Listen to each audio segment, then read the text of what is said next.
Hi, my name is Kristen and this is Kristen Craves Books. How adorable is this background? This is the last video I am filming before Christmas. It is December 22nd as of recording, and I had to get at least one video in front of the fireplace. I am just in love with it this year. So we are doing my most anticipated January 2022 releases. I've already done my most anticipated books of 2022 in general, but I didn't include any January 2022 releases because I knew I was doing this video. There are so many exciting ones, so let's dive right into it. This first one actually comes out on New Year's Day, January 1st, and it's called Digging Up Love, and this is by Chandra Blumberg, and this looks absolutely adorable. How cute is the cover? I have discovered I love any romance that involves baking. If one or both of the love interests or main characters is a baker, a chef, something like that, I'm gonna love it. I love it in books, movies, TV, anything. It's just so much fun for me. And then this one is even better because the male protagonist in this is a paleontologist. So obviously you can see their two passions come together on this cover. And I really think it's just a romance of them trying to find a balance between the love they have for each other and their passion for their career. So I think that could be a really fun one. Now we're moving on to January 4th, and this is a huge release day. And the first one is The Chosen One by Echo Brown, and you might recognize this author. She wrote Black Girl Unlimited, which I know was really popular when it first came out. And this is an interesting book. I really don't know what to expect from it because it is being described as a mix of memoir and magical realism. So I don't know if it's a blend of nonfiction and fiction or how that's all going to play out, but the main character in this book is called Echo, and I think it is Echo Brown's story of going to Stanford and her experience there, but there's magical realism elements involved. I'm so intrigued by it, and adorable cover. I've heard great things about this author's writing, and I'm just so curious. I love when authors play with genre in that way, so I'm curious to see how that all plays out. Next is an anthology, and it's edited by Melissa Meyer, and I'm always intrigued by these anthologies, but I never actually get to them. But this one sounds really, really good, and it's called Serendipity, and it's 10 different authors doing a twist on different romance tropes. So I think so many of us are intrigued by that, and I have some of the authors. Elise Bryant, who I love, she wrote One True Love is the book that she has coming out, I think in January, and I didn't include it on this list, but I do like her. Leah Johnson, Anna Marie Miclemore, who's one of my favorite authors, Marissa Meyer, of course, Julie Murphy, another one of my favorite authors. So a great list of authors there, and I just love the whole premise of this anthology. Then we have one that has really been going around lately, and that's The Ivory Key by Ashaka Rahman, and this one sounds interesting. I know that siblings are really at the heart of this story, and I love any book about siblings, and they live in this world where magic is depleting, and they are on the search for the Ivory Key, which will unlock new magic and can keep their population going and their people alive and magic alive. So I think there's family secrets in here, so we're getting a mix of fantasy, family saga. Sounds like my cup of tea. Next up is The Kindred by Alicia Dow, which has to be one of the best covers of all time. 2022 is a year of incredible covers, and this is interesting because in this world there's people who are kindred to each other, so they are connected through their minds, and we're following one couple who is connected in this way. So that's Joy and Felix is a duke and Joy is struggling. So I think Felix, his family is all assassinated, and he's next in the throne, and they have a complicated relationship. So it's all set in space as well, so there's a lot going on here, but I've heard great things already. I am always a sucker for a hate to love romance, so the title of this one caught me right away, and it's called Love at First Spite, and this is by Anna E. Collins. And this is so petty, but I love it. Our main character decides to buy the lot beside her ex, and she's going to build a vacation home there. She's decided she's going to build this huge monstrosity, ruin his view, just really irritate him, and then she has a hate to love romance with the architect. So I think there's a bit of a grumpy sunshine thing happening here. It'll be funny to see what happens with the ex, so that sounds like a cute one. This next one I actually have an e-arc of, so I really should get to it soon, and this is Reckless Girls by Rachel Hawkins, who wrote The Wife Upstairs, which I did read last January and thought it was okay. There were things that I liked about it, but some stuff didn't really work for me, but I have high hopes for this one. It is set in Hawaii, and it's just really giving me White Lotus vibes. I think it's this group of tourists and staff. They go out on a boat tour and end up stranded on an island, and there's lots of drama. So if you liked White Lotus, I think that this might be one that appeals. I will read it soon and update you all on that. The Great Gatsby became public domain at the beginning of this year, and I cannot believe that I have yet to read a Great Gatsby retelling. I just love the whole idea of this.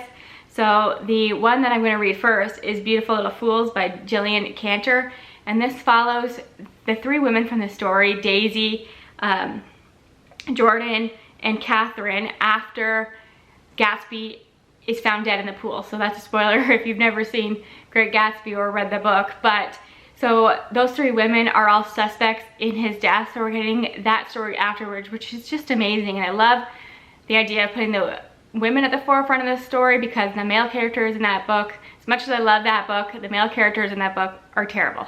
So I'm excited to get more of the women's perspectives and see the women from their point of view instead of from the male gaze, so that'll be fun for me. Now moving on to January 11th, and this one was definitely a cover ad for me because look at it. It is so cute. It's the designs are made of spatulas, forks, knives, so you know cooking's involved, and I've already said that I love that. And we are following a group of women who are really big into the culinary world, and they are really well respected. And this is loosely based on My Fair Lady. So I think it's two women, and they take on like an up-and-coming chef who has potential but is a little rough around the edges, and bring her up in the culinary world.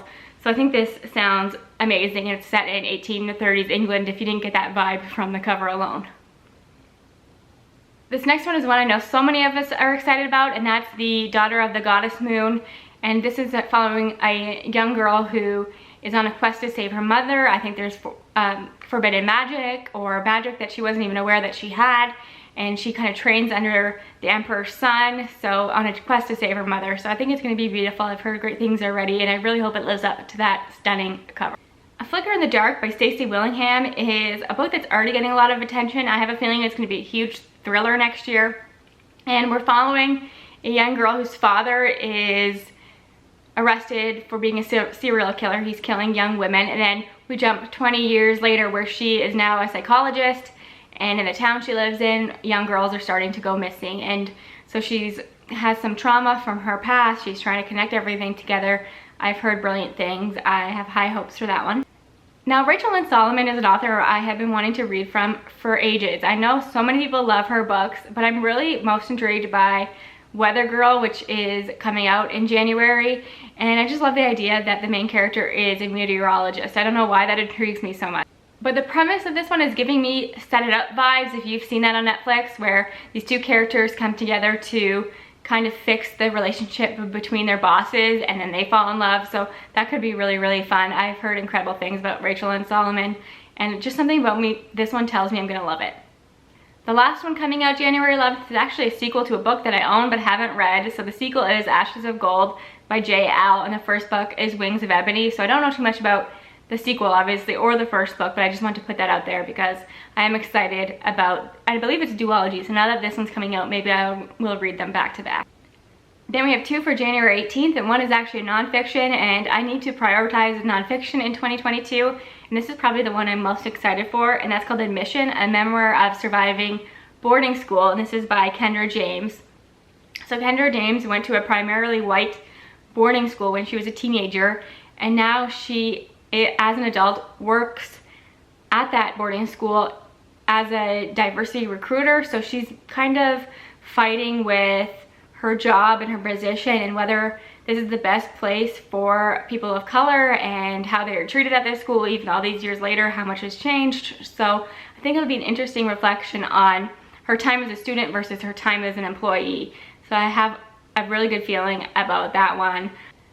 So I love the idea of a sports romance, but I have not read too many, and I've especially not read one about hockey. So this one looks like fun, especially as a Canadian. I'm supposed to love hockey. I don't watch it, but this one looks really cute, and it's called Icebreaker by A.L.